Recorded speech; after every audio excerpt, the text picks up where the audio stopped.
The old truck rattled into Mercer Auto and Equipment on a bright March morning in 2022, primer gray on one fender, oxidized red on the hood, and a hand-cut rubber mat covering a rust hole in the floorboard. The badge still read 1999, Ford F2504WD. The odometer had long since rolled past Dignity and was parked at 287,400 miles when Clayton Graham inherited it. And nobody in that lot could tell how many miles it carried now because the screen had gone dim the winter before. Dale Mercer watched it, idle crooked near the service bay, and made his first mistake in public. He walked out with the smile sales managers use when they already know the answer, looked over the truck once, and asked if she wanted to look at something used in the back row first.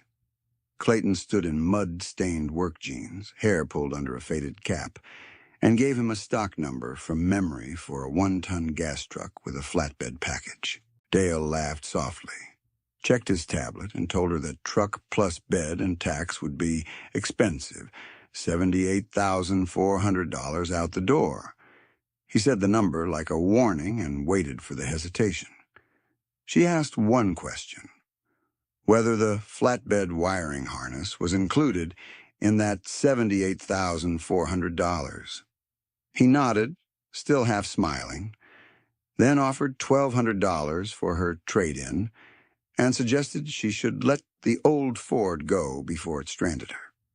Clayton said she was not trading anything, asked him to print a buyer's order, and sat in the waiting area while he went to get the paperwork, still certain he was about to watch a deal collapse in the finance office. No finance office meeting happened. Clayton came back 10 minutes later with a cashier check for $78,400 issued that morning from Prairie State Credit Union, where she kept her operating account and never borrowed. The check landed on Dale's desk with a dry tap that everyone near the counter heard. One clerk looked up. The service writer stopped mid-sentence. Dale read the payee line twice and signed the receipt without his earlier smile. She thanked him, asked where to park the old Ford until she could move tools over, and walked out to inspect the flatbed tie-down points. No speech, no correction delivered out loud. The arithmetic handled it on its own. That morning became local gossip by lunch and local memory by night, and 6 weeks later, one of Dale's own hay suppliers shorted him on delivery. He called Clayton and paid her cash market rate for 200 tons because she was the only person with dry bales left in inventory. To understand why she could write that check without touching bank debt, the story had to go back to a much quieter day in 2011, when she stood in a gravel driveway after her father's funeral, looked at a truck that barely shifted into second, and found out what being left with almost nothing actually means. Earl Graham died in April 2011, with no life insurance policy, no paid-off house to pass down, and no hidden account waiting at probate.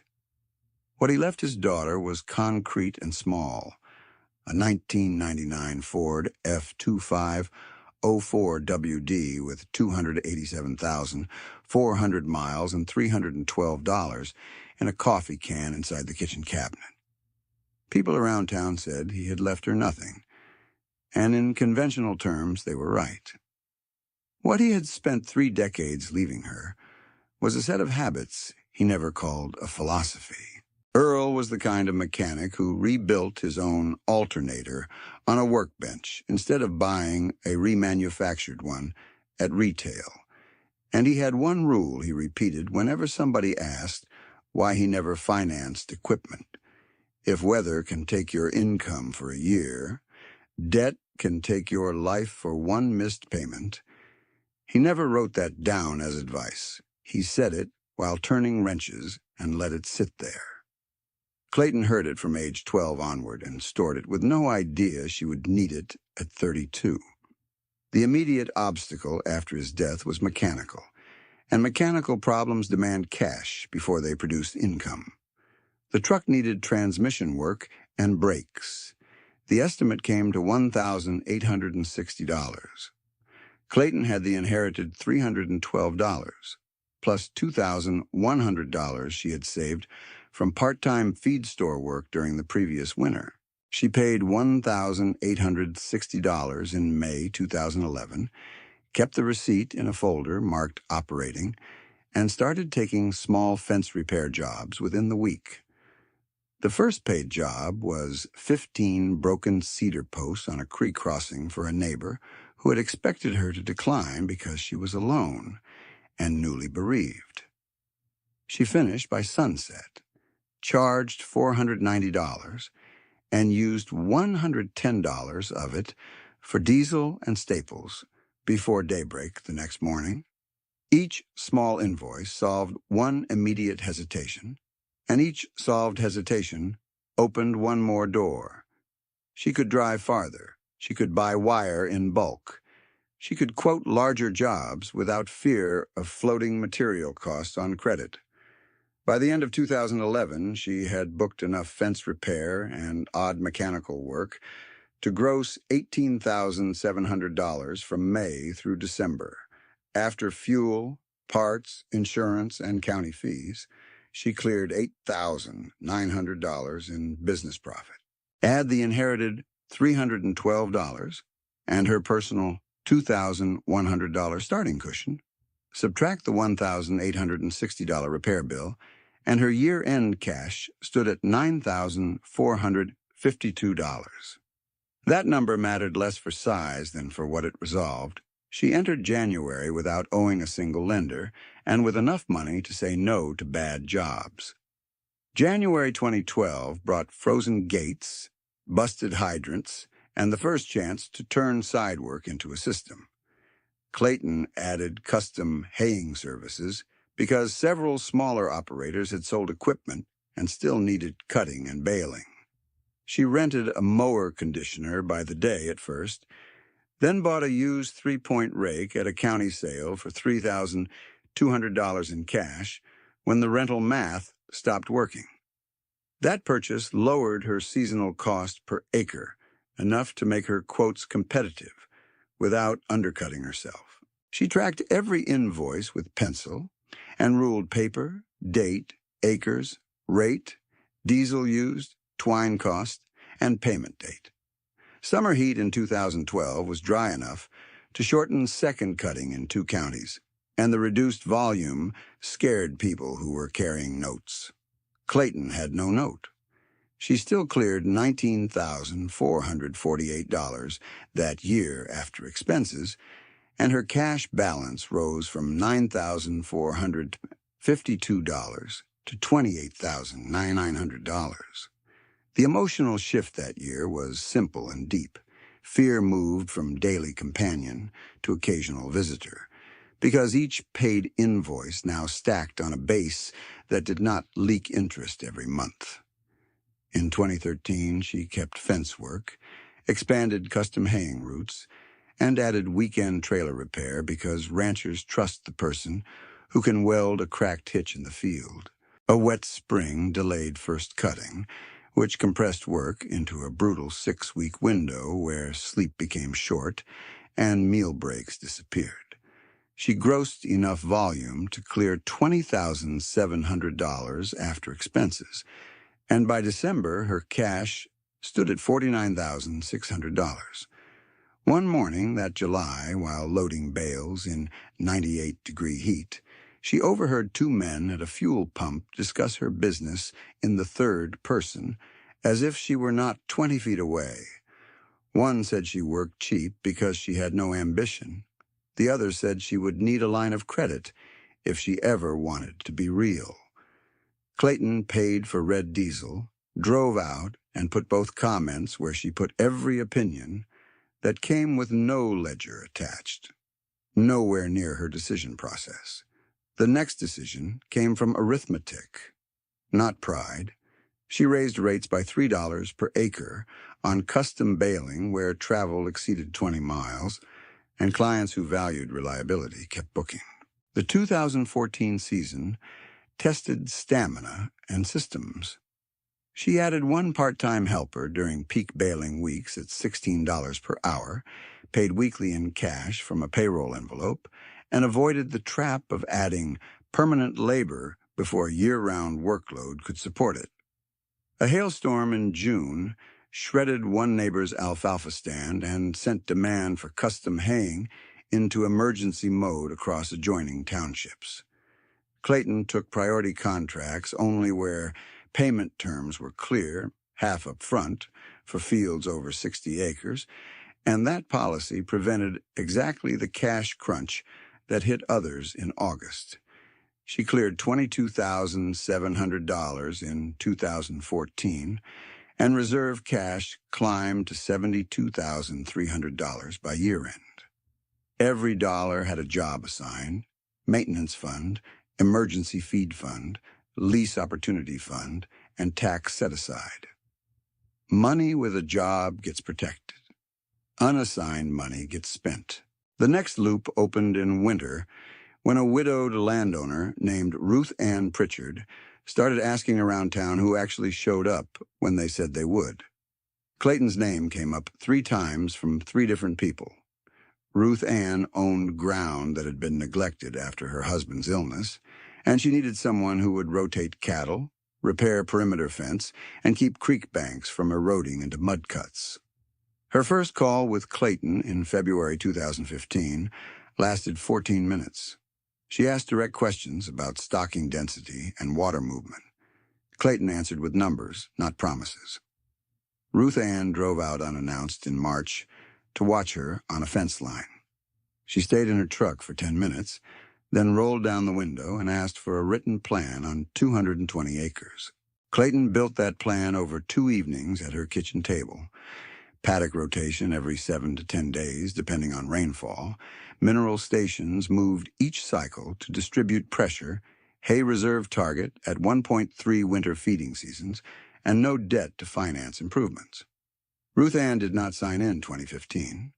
She wanted 1 full season of observed follow-through first. That waiting period became useful discipline because it forced Clayton to keep building cash instead of scaling early. By December 2015, after another heavy work year, cash reserve reached $94,000 exactly. That number resolved seasonal volatility.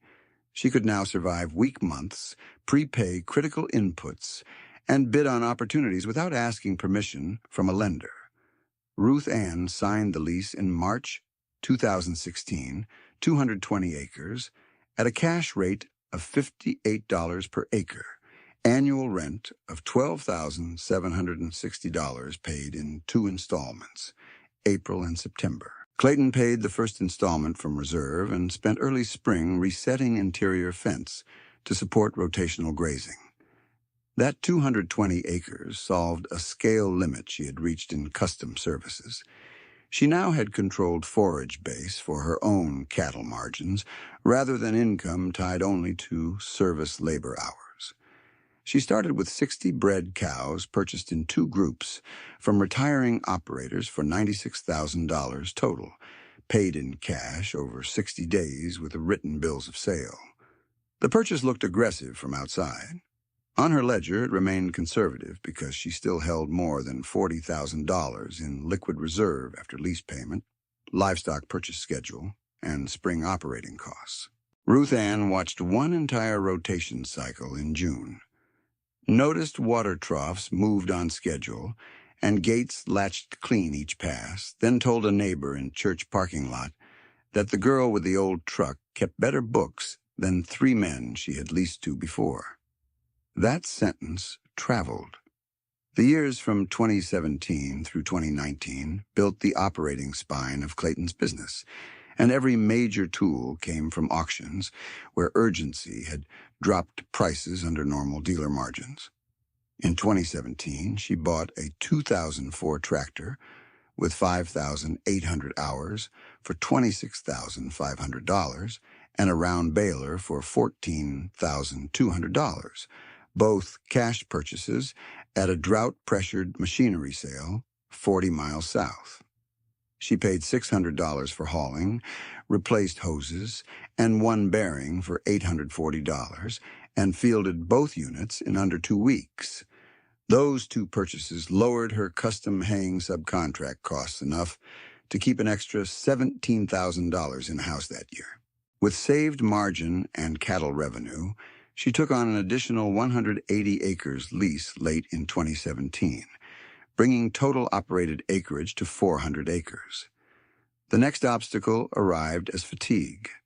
Machinery ownership shifted her from contractor schedule to manager schedule, and nights grew shorter because maintenance now sat on her desk, too. She responded by setting strict shutdown windows, one evening each week with no field work, unless an animal emergency forced it. In 2018, she expanded another 200 acres through a short-term lease from a family that had moved out of county, lifting total operated acreage to 600 acres. She bought a used stock trailer for $9,800 and a second rake for $3,400 at separate auctions. Both purchases were cash. Both solved clear bottlenecks, and neither required a monthly payment in an uncertain rainfall year. Miguel Soto, farming 2 miles east, chose the opposite path that same year for reasons that made sense at the time. He signed for a $420,000 variable rate operating and equipment package at 6.25%, structured over 7 years with an annual payment of approximately $76,000. The plan let him seed more acres immediately and update iron in one season. In normal yield conditions, his numbers penciled. Everyone said so. Clayton watched his expansion with respect and worry at the same time, because she knew his operation was skillful and knew the debt service would demand weather cooperation every single year. Weather has never signed that agreement with anyone. By the end of 2019, she added a final lease block of 40 acres, contiguous with Ruth Ann's ground, bringing total leased plus owned acreage to 640 acres, exactly where she wanted it before testing another jump. She still owned no land at that stage. She controlled 640 through lease contracts, all current, no liens attached to her name. Auction purchases that year included a swather for $18,600 and a squeeze chute for $5,900, both from liquidation sales where bidders were scarce by afternoon. She paid cash, brought each home, and put them to work inside 30 days. Across the township, Hank Bell was running a larger row crop operation under heavier debt load, $1,180,000 in real estate financing, at 5.10% over 20 years, and $260,000 in equipment debt at 6.90% over 5 years. His approximate annual debt service sat near $157,000 before seed, fertilizer, fuel, or family living expenses. Hank was diligent and experienced. His margins simply had less room for error than they appeared to in good years. The weather removed that room in 2020. Rain missed key windows, pastures browned early, and first-cut hay yields dropped hard across the region. Clayton's own tonnage came in about 42%, below her 3-year average on several fields. The drought stressed everyone, and the way stress landed depended on fixed obligations. She had none to lenders, so the immediate decision space stayed wide. She entered that spring with roughly $286,000 in operating liquidity built over prior seasons, and the no-bank rule faced the exact stress it was built for. In May, while many operators hoped prices would settle, she used reserve cash to pre-buy supplemental feed and secure delivery slots before trucking bottlenecks deepened. That move looked expensive that week. It turned protective by August. She also culled low-performing animals earlier than usual to preserve forage for core herd health, a hard decision that prevented forced selling later at panic prices. Feed, freight, and payroll pressure across drought and recovery consumed about $168,000 of liquidity, and she still kept a positive cash buffer without signing a single note. Miguel entered harvest with a decent output on some acres, but his annual payment still came due on schedule.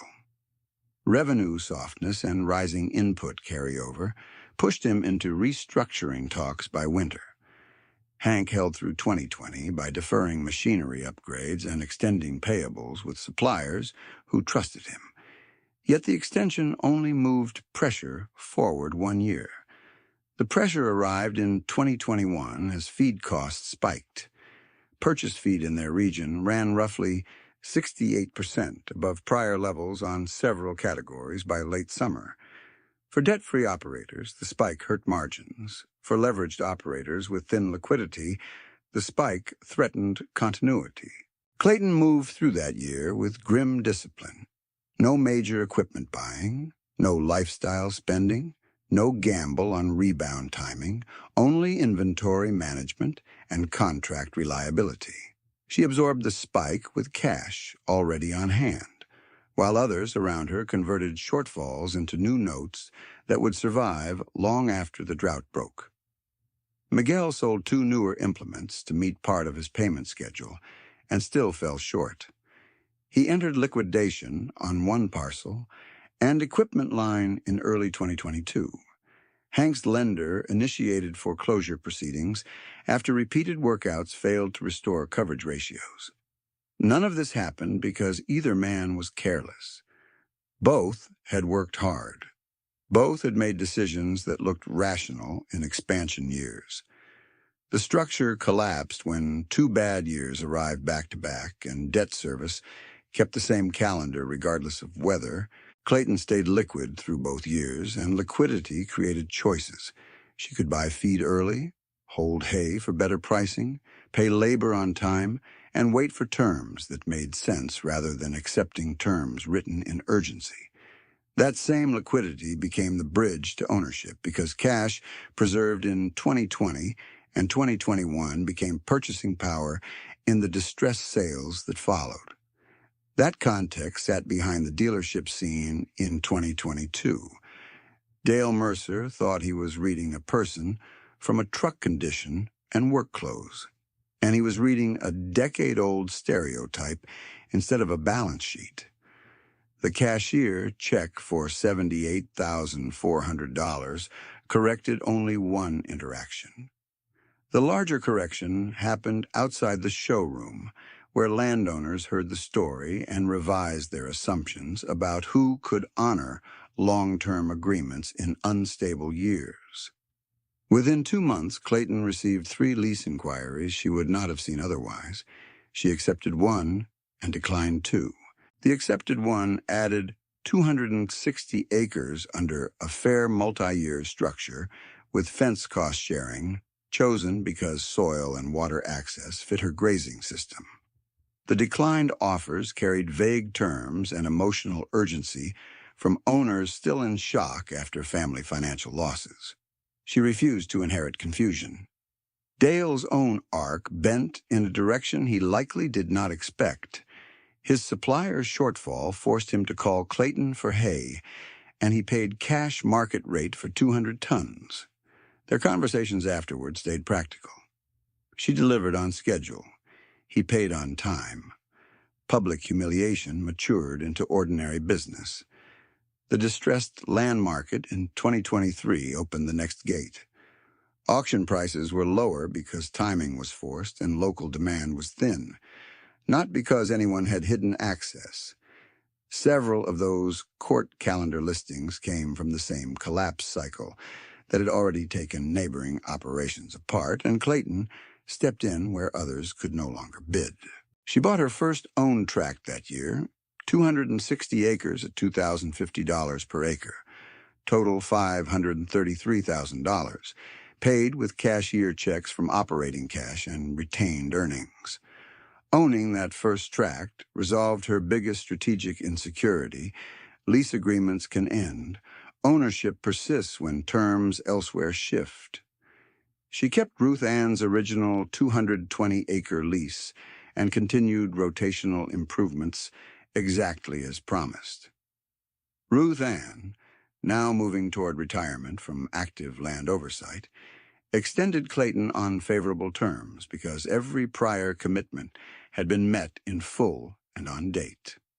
Miguel, after liquidation closed, faced a decision that felt heavier than numbers. He could leave agriculture or stay in it through somebody else's operation. Clayton offered him a foreman role at $68,000 annual salary, plus a $9,600 health stipend and performance bonus tied to calf weaning rates. He accepted after a week, and the acceptance resolved a practical obstacle for both of them. Clayton needed management depth across growing acreage. Miguel needed stable income without debt burden. In 2024, another forced sale entered the county docket, and Clayton purchased 420 acres at $2,380 per acre, total $999,600, again paid in cash. The acquisition required careful sequencing because buying land can drain working capital faster than people expect.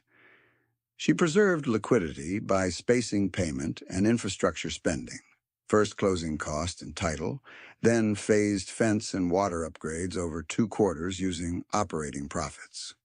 Hank Bell's foreclosure concluded that same year. The result was brutal and familiar to anyone who remembers prior farm crises, machinery gone first, land rights next, family routines last. Iris Bell kept her school secretary position through all of it and stabilized household cash flow while they reoriented their lives. Clayton purchased a small farmhouse parcel near one of her leased blocks for practical reasons, then offered it to Hank and Iris as a rental at $850 per month when market rent for similar homes sat around $1,450. The lower rent saved the Bells $7,200 per year, enough to rebuild an emergency fund without choosing between groceries and utility bills. Compassion in this story never arrived as words at a funeral table. It arrived as line items that changed what next month looked like. By 2025, she completed a third land purchase, 500 acres at $2,640 per acre for $1,320,000, paid in cash at closing. Those 3 purchases together set owned acreage at 1,180 acres, exactly as her long plan had targeted when the first tract came available in 2023.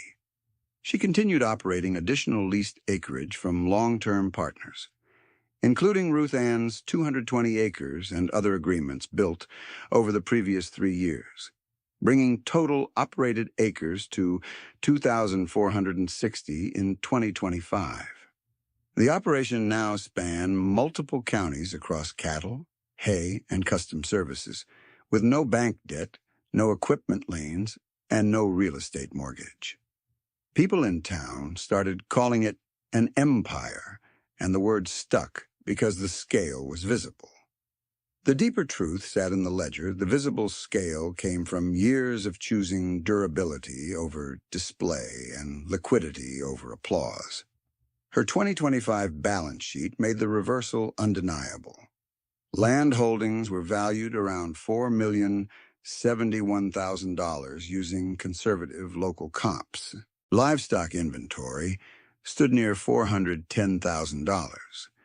Equipment valuation sat at $244,000 after depreciation.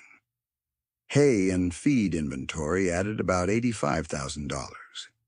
Cash and short-term reserves held around $600,000 to $60,000 before major philanthropy decisions. Liabilities to banks were $0. She then funded a scholarship endowment with $600,000 through the county foundation, reducing personal net worth by that exact amount while creating permanent annual educational support. After the endowment transfer and year-end adjustments, Clayton Graham's final net worth in 2025 stood at $4,870,000. The number mattered because it closed the argument that had followed her since 2011, whether a no-bank operating model could survive pressure and still scale. The drought years had already tested it under load, and the cash land purchases from 2023 through 2025 recorded the payoff in deeds. The scholarship structure reflected Earl's values translated into modern needs. The $600,000 endowment targeted annual payouts of about $27,000 at a 4.5% distribution policy, preserving principal while supporting students each year. Awards prioritized agricultural mechanics, veterinary technician pathways, diesel technology, nursing, and rural accounting, fields that keep small communities functional when talent drifts toward cities. Iris Bell joined the scholarship committee in 2025 and became the member who read every application line by line. Her own family's experience with financial collapse made her precise about one thing. Recipients needed both grades and follow-through, because endurance matters when money gets tight. The first year funded three $9,000 awards, each tied to a return-to-county service commitment after training. That design turned generosity into a multiplier instead of a one-time gesture. Each year's payout strengthened skill pipelines that local farms, clinics, and repair shops had struggled to maintain. Ruth Ann Pritchard retired from active land management with peace that came from seeing the ground she cared about left better than she found it at the end of each season. Her lease with Clayton remained in place through retirement transition, and she eventually shifted administrative responsibilities to her niece without changing terms, because stability had already proven itself year after year. Dale Mercer stayed at the dealership and adjusted his own screening habits in a way his staff noticed. He stopped guessing buying power from clothes and truck paint and started asking cleaner questions about use case, payment method, and delivery timeline. He also remained a periodic hay customer during short supply windows, paying on invoice date, no haggling because reliability had become expensive, and Clayton delivered it. Miguel Soto, now foreman, rebuilt his household finances with a stable paycheck and no annual debt service hanging over weather forecasts. 2 years into the role, he had set aside enough to pay cash for a modest used pickup and start a college savings account for his daughter. His pride returned in quieter form, less tied to acreage under his own name, more tied to work done well and nights slept without lender calls. Hank Bell and Iris Bell stabilized slowly, the way real recoveries happen.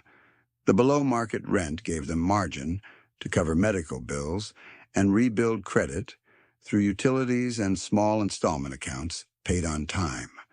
Hank picked up seasonal equipment maintenance work across 3 operations, including Clayton's, and regained dignity through skill he had never lost.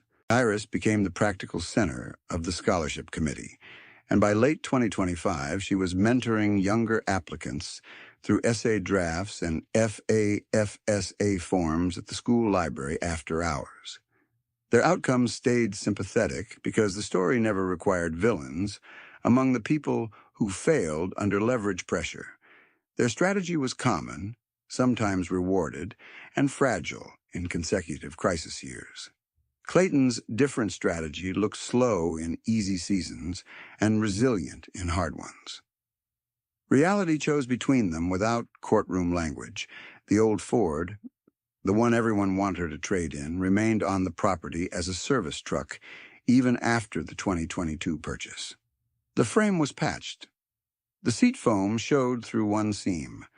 It still started on cold mornings if the glow plugs had a little time. Newer employees asked why she kept it. She usually answered with one line, "It still works." then handed them a work order. Keeping that truck was less nostalgia than accounting. She did not confuse replacement with progress. Every dollar sent toward Image was a dollar unavailable for land, reserves, wages, or community support. That principle had carried her from $9,452 of cash in 2011 to a multi-county operation with 1,180 owned acres in 2025 and total operated ground of 2,460 acres, all without signing bank debt. Local bankers acknowledged her model as unusual and fully lawful. Cashier checks funded from operating cash are ordinary instruments, even if few farm expansions use them at this scale. Her daily routine in 2025 still looked plain from the road. Early checks before sunrise, feed rounds, water audits, payroll review, lease calls, weather monitoring, and equipment maintenance planning. The visible life had fewer signs of wealth than people expect when they hear net worth numbers. Wealth, in her case, behaved as capacity, not display. Capacity to buy distressed ground when timing favored buyers, capacity to pay people steadily during bad seasons, capacity to write a $600,000 endowment check without threatening operating stability. When drought rumors rose again in late summer meetings, she did what she had done for 14 years, updated forage estimates, adjusted stocking projections, and moved cash into the categories that protect continuity first. Her calm did not come from optimism. It came from a balance sheet built to survive pessimistic scenarios. The memory of Earl Graham sat inside those routines even when his name was not spoken. He had left a broken-down four-wheel drive and $312, and what looked like nothing had resolved into the most durable inheritance in the county, a tested way of thinking about ownership, risk, and patience. Clayton never turned that into speeches. She turned it into paid invoices, unencumbered deeds, and practical generosity, where numbers could verify impact. The social reversal that began in Dale Mercer's office was satisfying because it corrected a misread that had followed her for years, yet the deeper reversal had already happened long before that cashier check landed on a desk. It happened in months when she chose maintenance over replacement. It happened in years when she accepted slower scale to avoid fixed debt pressure. It happened the day she paid $1,860 to repair an old truck instead of using borrowed money to pretend she was bigger than she was. By the close of 2025, every thread that opened in 2011 had a concrete resolution. Clayton Graham was debt-free and fully in control of a multi-county cattle and hay business with 1,180 acres owned and 2,460 operated. Earl Graham's legacy had moved from memory into structure, visible in decisions that never depended on approval. Ruth Ann Pritchard had the retirement transition she wanted, with her land maintained under stable stewardship.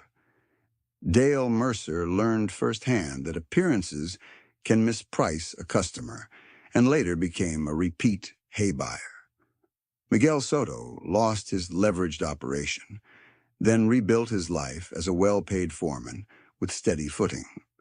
Hank Bell lost ground to foreclosure, then regained household stability through skilled work and housing terms that gave his family breathing room. Iris Bell held her family together during collapse and helped guide scholarship money toward students who would strengthen the county's future. Neighbor collapses that once looked like only loss also resolved into two concrete outcomes.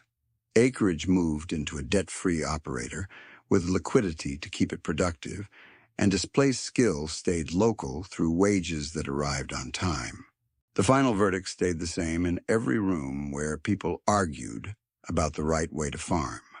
Opinions shifted with mood, weather, and status, while arithmetic kept a stricter record. $4,870,000 in net worth, $600,000 seeded for students she would never meet in advance, 0 bank debt. A patched old truck still working in the yard, a philosophy once dismissed as small proving durable at full scale.